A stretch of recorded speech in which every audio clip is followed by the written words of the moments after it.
Good evening and welcome to Flat Earth United Kingdom. Joining me on this fabulous evening is David Weiss of Deep Inside the Rabbit Hole. How are you doing, David? I'm doing good, just catching up, ready to go. And also joining us is Martin Liedtke. How are you doing, Martin? Oh, I'm doing awesome, Nathan. Obviously, I'm a flat earther. Yeah, life is definitely better on Flat Earth, ain't no doubt about it.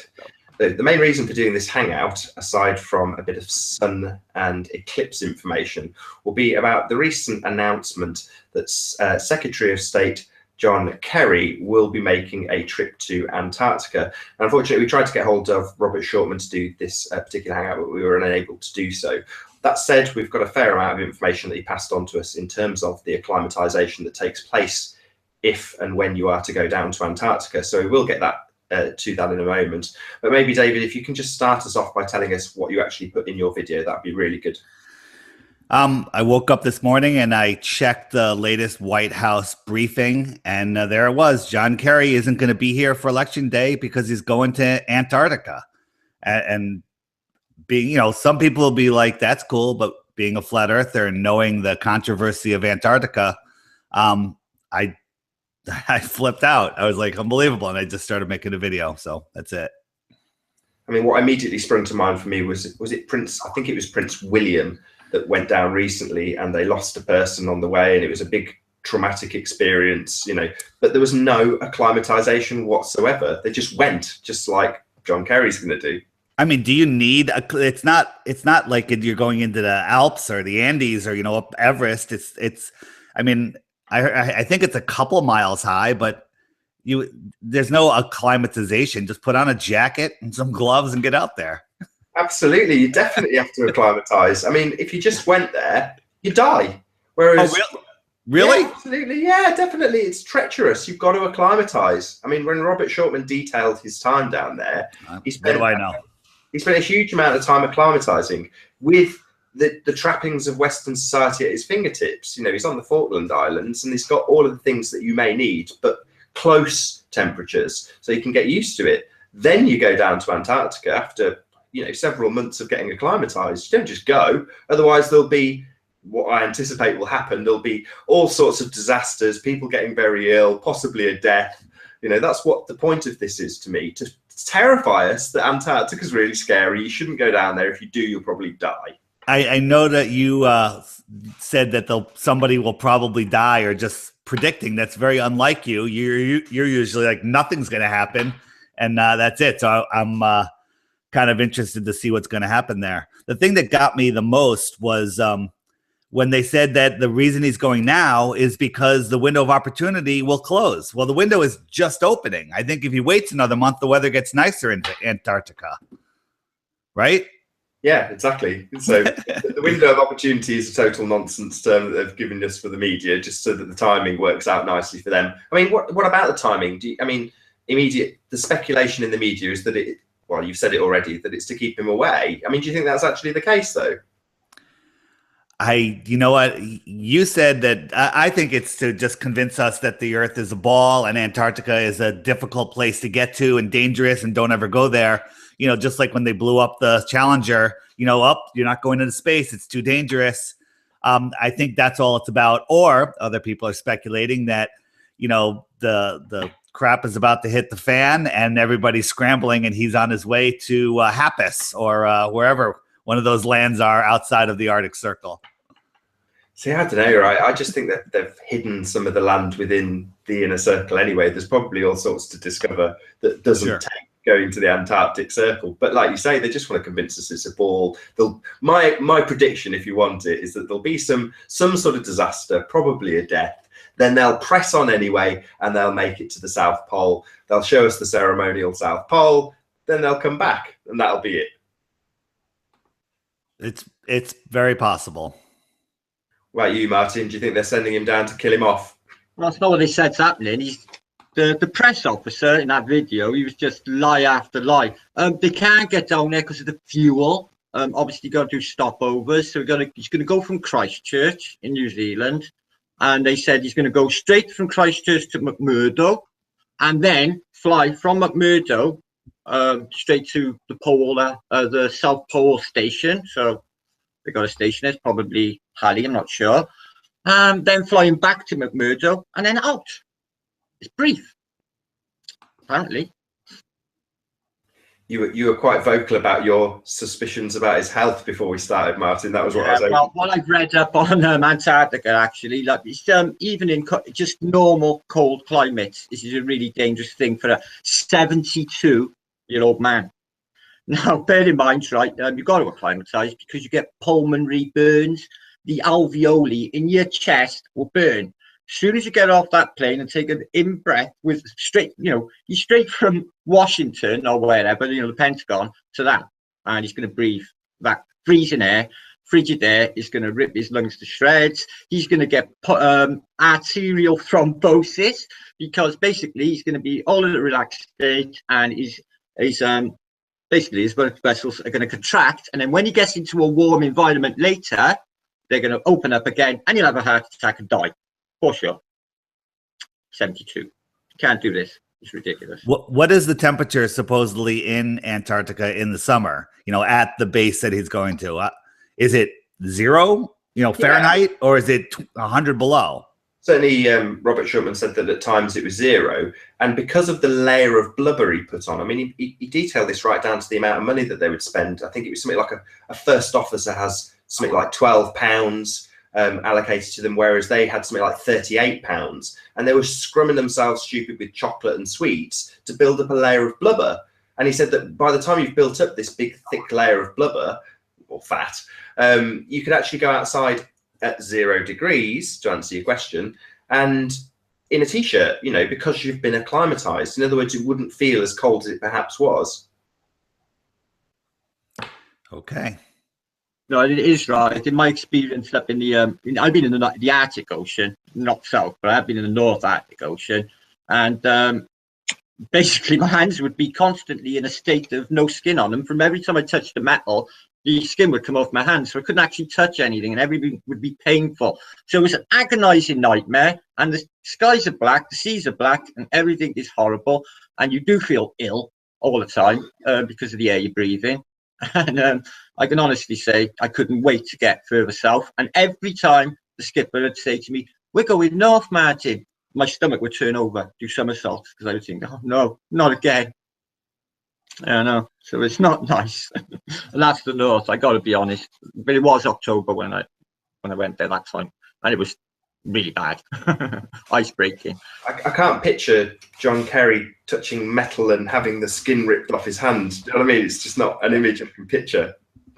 And this happens. He's obviously a senator. He's going to be having silver service and a butler, but he's going to have to do some. He's not going to have a whole entourage with him, is he? To the South Pole, but he's probably going to have a camera crew and stuff. But he's going to fly direct from McMurdo. There's going to be people in the South Station. So you're probably going to meet them, shake their hands. Is he going to fly on the Air Force One or his own plane? I would assume. They didn't state. Yeah. Just said fly. It could be a Sea King, a helicopter, all we know. Wow. So that's it. We've reached the end of the details that we have on this subject.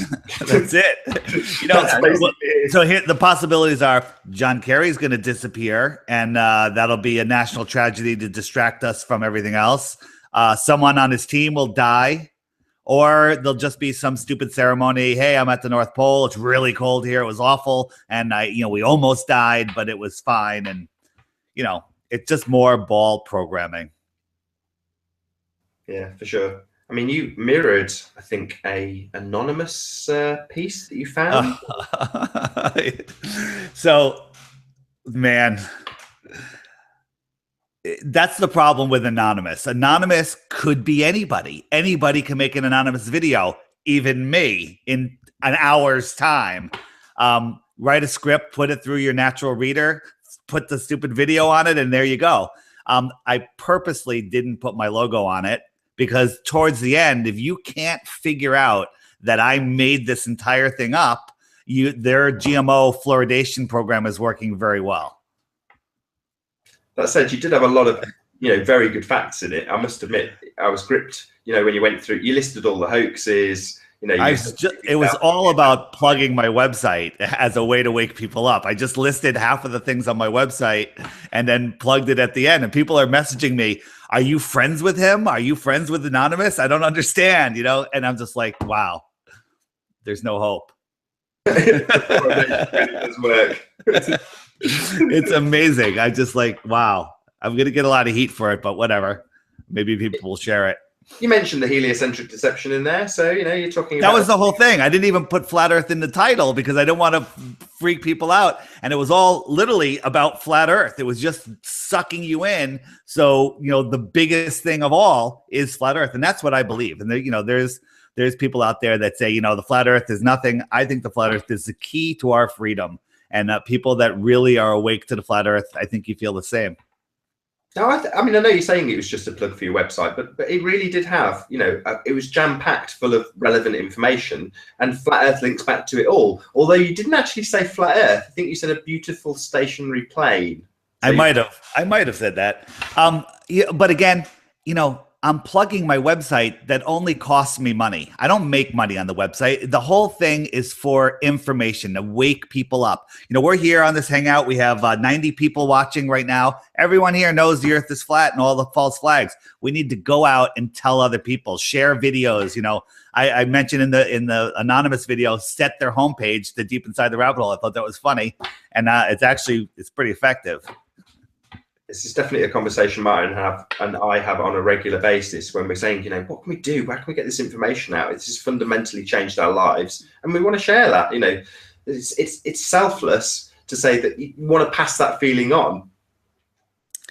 It's amazing. Like, I have a good friend of mine who years ago, she didn't believe anything. I told her about 9/11 and she was horrified. And one day she was over, we were having lunch together, a couple of us, and my daughter, 9/11 came up and she asked my daughter, and my daughter threw out, she said, "I know for sure without any doubt that 9/11 was not what we were told." And, just threw out the whole thing. And then this woman started looking and deeper, and now she's full out. She knows everything. She researches all day long. Flat Earth has blown her world apart. And she's a completely different, awake person now. So we actually call each other quite often. Like when all of this stuff is coming out, it's like, I don't have anyone to talk to. She moved to Arizona. So we're like talking on the phone. It's like, I just need someone to talk to. That's why we do these hangouts all the time. Literally, so we have people to discuss what's on our minds. I know I say that all the time, but it's the truth. Well, to bring it on to the next subject, I'm hoping this will be a relatively short hangout, maybe half an hour or so. But the other topic that came up last night when we were all Skyping away, chatting happily, was about Dr. Zach's video, and he pointed out the apparent sun versus the actual sun, and we all pretty much agreed. I think that that's how we see things. A lot of what we saw in the sun tracking pointed towards. Well, I said this to, I can't remember who the conversation was with earlier, but saying that on the first sun tracking, even my wife said, "Do you think there's more than one sun?" And by the time we came to do the second sun tracking, I was pretty much convinced there was only one sun, but people were seeing it at the same time at different points, and it possibly didn't add up. Again, I think it was Zoe Scribner that had that conversation with you. She said, "Well, did it in any way, in that case, prove the ball?" And it's like, well, no, that was the one fantastic thing about the sun tracking. It absolutely fundamentally destroyed the globe, but it still had its anomalies. I'd rather have it sort of falsified and say, yes, it's not as useful as we thought in terms of tracking the sun because of this anomaly that Dr. Zach has pointed out. Now, the way I tried to explain it to Zoe, and I think you were there, Martin, as well, was to say that if you were to imagine yourself as a fish and you're under the water, it's very easy to picture, 3 or 4 inches under the water, that you would see a very different position of the sun compared to, you wouldn't be able to draw a direct line of sight to that sun. You're only going to look at a straw in a glass of water to know that it would shift. And that would be the case for the fish. Well, we are like the fish in our own medium. It's not as dense as the water, but we're certainly in our own medium. Therefore, as we look up through the other layers and mediums above us, we're going to have the same effect. Obviously to a lesser degree because we're in a less dense medium, but it stands to reason that we are not going to see the exact line of sight between us and whatever the giant shining ball of fun in the sky is. Would you guys agree? Absolutely. Absolutely, yeah, 100%. Beautiful analogy, though, because I have tried to catch a fish this way by hand, and it's nearly impossible because where you see them is not where they are. They're over by there. So, yeah, I get it. It's brilliant. Yeah, not saying we are fish, just in case I get any comments. Are you saying we're underwater? Well, again, we were in on this conversation yesterday, so I know you're going with this. I mean, and I know Cammy agrees with me on this one as well. We both think that there's plasma up there. You know, you've got liquid, then you've got the gas, the air that we are in, and then above that, potentially a layer of plasma, which is interesting when you consider that they tell us that the sun is a giant burning ball of plasma. Well, potentially it's just an effect in that plasma layer. At least that's the way I like to look at it, or the way I like to think about it. Obviously, I have no proof of any of it. It's all speculation, but it's just that's how it makes sense to me that there would be, you know, superheated gas above the gas, you know, a different state of matter beyond what we have here. But there we go. That's just pie in the sky, really. It's a lot to think about. Have you got some nice diagrams to share with us, David? Yeah, yes. So, you know, we've been talking about this. I don't know if we've done it live on the air, where I had my sheet example I showed you with the napkin that time, and then Dr. Zach really laid it out to explain. So I'm assuming everybody here knows, but should we review a little bit of what the story is? Or if you could do, I know it's very simplistic, but if you have got a torch and a piece of kitchen towel handy, that was a really cracking way of demonstrating it. Give me 1 second. We'll we'll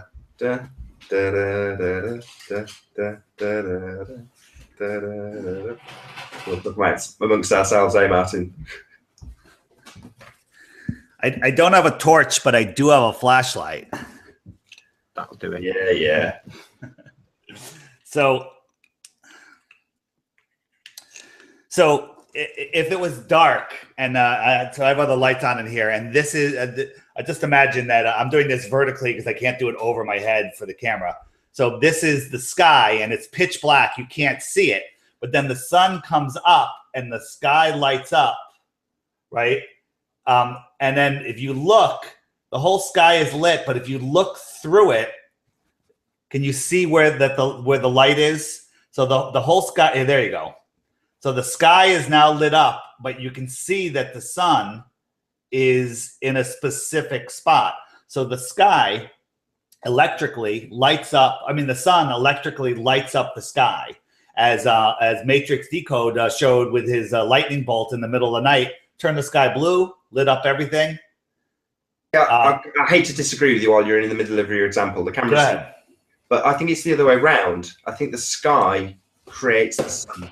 So that's what I was saying when I was saying about it being a layer of plasma. So you've got the artifact that is the sun in that layer. Therefore, the sky creates the sun in my idea. I mean, it's just the opposite of what you've said, which is why I had to point it out. No, that's okay, because that's not the.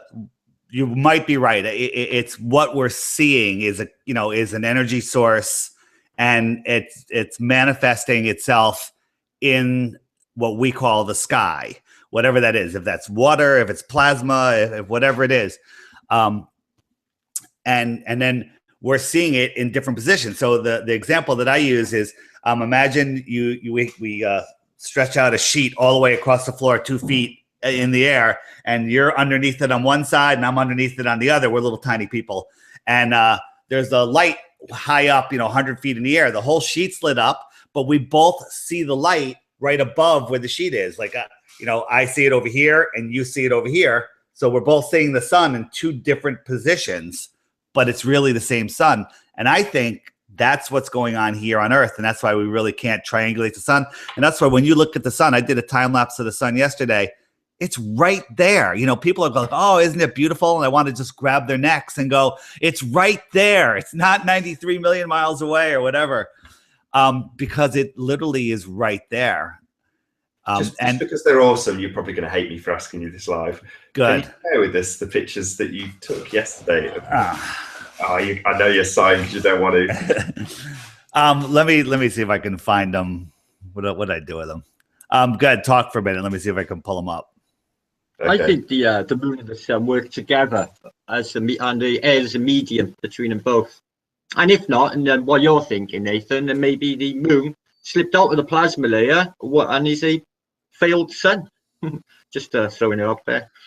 Yeah. A couple of ways to look at this. Postulated a couple of times that it could just be another sun that's died, but it does seem to have its interactions with the sun. It seems to, again, as Bob and Cammy have been trying to point out, it seems to fluoresce like like when you hold a fluorescent bulb near a plasma ball.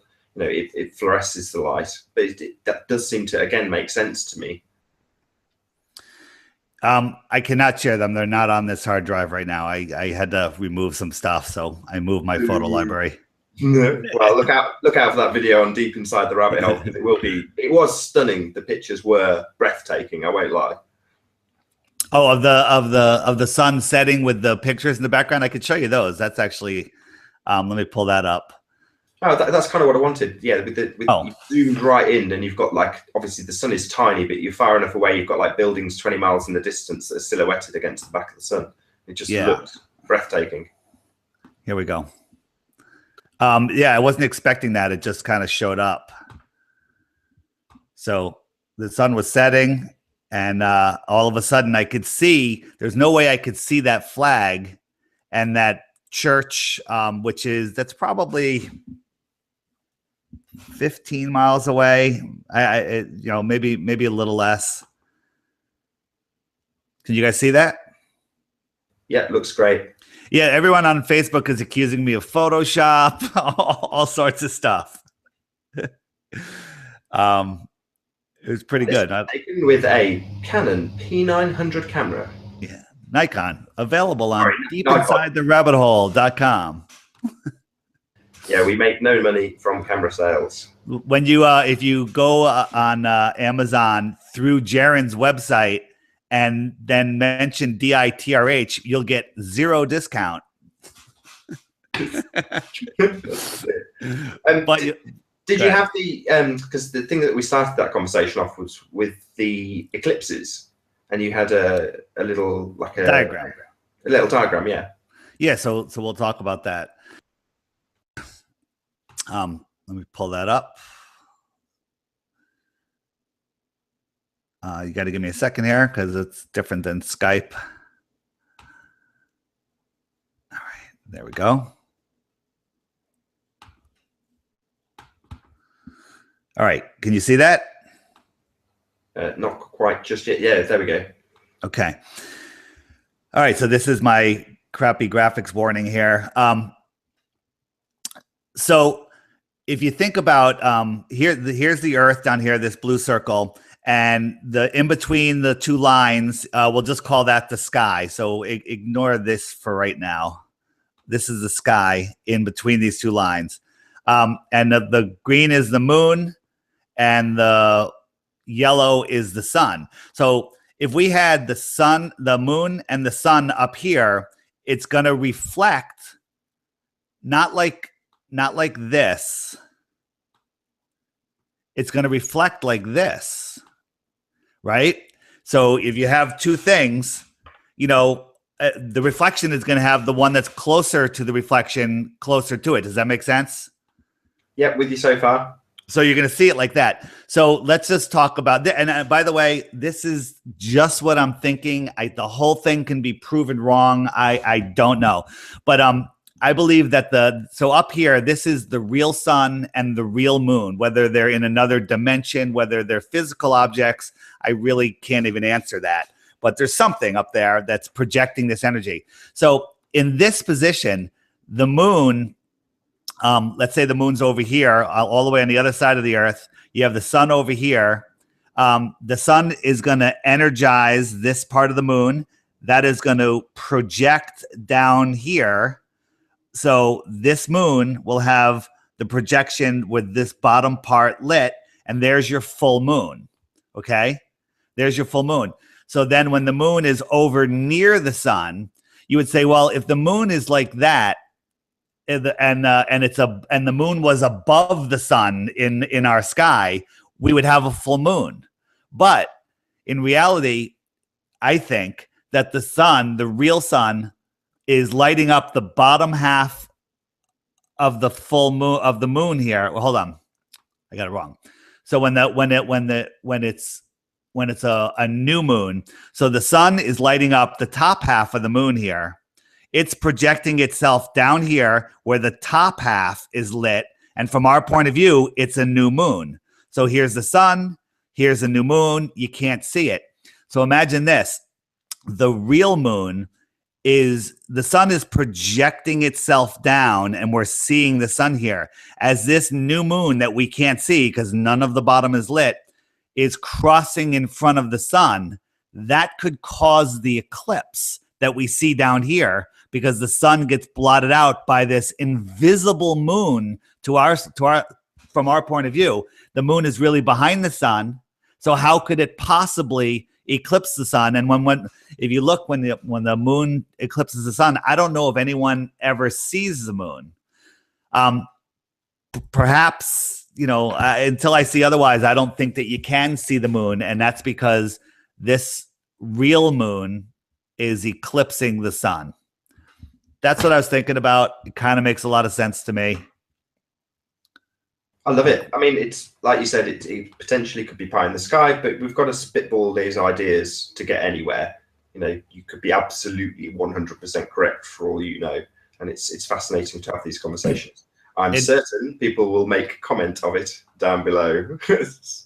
Well, yeah, I'm sure, but that is an explanation. If the sun and the moon are projecting themselves down and the moon comes in front of the sun gets literally eclipsed, and we're seeing the sun down here, and an invisible eclipse happens to the sun, but it's really happening above where we can see in another dimension, thousands of miles high. Maybe it is 3,000 miles high, the real sun and moon, and we're seeing it 10 miles high.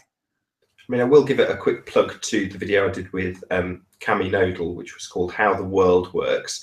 And in that video, she explains how the sun and moon are, in her words, teeter-tottering in terms of their height as they navigate their way around the flat plane that is Earth. So yeah, check out that video, How the World Works, on Nathan Oakley 1980. It's in 3 parts. And then on my secondary channel, which is just Nathan Oakley, it's on as one video. So yeah, check that out. Before we do, as I say, I'm hoping to round this out in maybe about 5 minutes time, keep it quite short.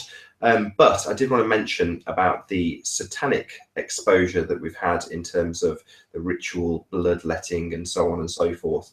I know that, I'll give a preamble, for probably the last 12 months, I've been trying to, with Antonio Subrats on Mechanics of the Fourth Wall, kind of get to this information that the false paradigm that is the Christian belief and the Luciferian belief, and the kind of way that's presented to keep us in a state of fear, and also externalize a lot of the potential abilities that we have. But I just wanted to get your guys' take on that exposure. If you don't mind giving us a few words on that, would be brilliant. Martin, you want to go first? Yeah, no worries. Well, concerning, like, I suppose you're on about Clinton's campaign advisor. Have you just been basically accused of occult practices, something to do with spirit oils or whatever, something I know nothing about anyway. So I read the article yesterday. Obviously, they're painting a picture of satanic occult practices within the American, well, basically the Clinton administration. But is that just a smear campaign? Is there any truth in it? Well, we can't possibly know that. But it seems to be this evil idea throughout the whole of the elites. And to be honest, if I take a look at any one of those people, the first thing I think is, Jesus Christ, you look like one of them. It's me. I just think this straight away. These elites do not look right. They look like these kind of people, if they exist. Now, the devil, God. Now, I do think there's a God. If there's a God, does that mean there's a devil? Well, I don't think he's a devil like a bloke in a leather jacket. I also don't think he's a goatee dude. But I do believe there's plenty of people that believe this. I believe people play magic. I believe people invoke. I believe these things do exist on the ethereal realm, just in eternity, not very far away. And I don't think it takes a lot of mind to bring these things on. And I think if people got the knowledge, definitely the ancients, the esoterics, and, you know, the Egyptian learning schools, and go right back, they knew something that modern man in Western philosophy does not know. And that is what it is. I think they use practice, magic, to basically keep the masses asleep. This is my own personal opinion. I got no evidence for this in my own experience. I got to be honest, but I do feel this shit is happening. I feel whatever is on this plane, there is a wave of evil that's gone right fucking through it, and I can feel it this there. But I'm in the light, but I still know it's there. If anyone else has picked up on it, I'm not sure. But there seems to be evil right the way fucking through it. Just take a look at the movies. Every single movie is a dark energy fucking movie to keep you on a lower vibrational state. If it's not alien abduction fucking film, it's somebody getting blown up. Everything is lower vibration. And that's where they want everything, every sector of society. If you're not worried about ISIS, if you're not worried about the foods, if you're not worried about nuclear war or anything, you know, getting hit by an asteroid. Oh, God, there's 1,000 things like they mention every day that could kill us. But I really do think these things exist, but I got no evidence for it. I'm not saying the devil's a dude, but I do think evil's a real thing. I think pure evil is a real thing. There's plenty of evidence that the elite believe it and that the elite practice it. I've been screaming about it for years on my podcast. Everyone says I was crazy. You know, David Icke talks about it. You know, the guy, it seems to be like 90% right in everything he said. And now they're admitting it, you know. So my take on the whole thing is this is planned. This is a planned disclosure because disclosing it actually makes the magic more powerful. That's why they tell us everything that they're doing. This is planned to come out, and they came out literally just days before the selection process, and people won't even see it. You know, some of us have tried to share it with, you know, other unawake people, and they're like, oh, that's just conspiracy stuff, and they won't even watch it. And then when you show it to them, you know, they'll be like, that's ridiculous. None of that's true. You're a conspiracy theorist. But that's just like them telling us about 9/11, about everything else. It makes their magic stronger. I forget the quote. It's something, you know, if you only, I mean, you have to post your magic publicly. You know, recently there's been a lot of videos coming out on blood over intent. Have you guys seen any of that? So the blood over intent stuff is fascinating, but all of a sudden I'm seeing these videos, and then a couple days later, all of a sudden this WikiLeaks email burst of, you know, blood sacrifice, you know, all sorts of stuff.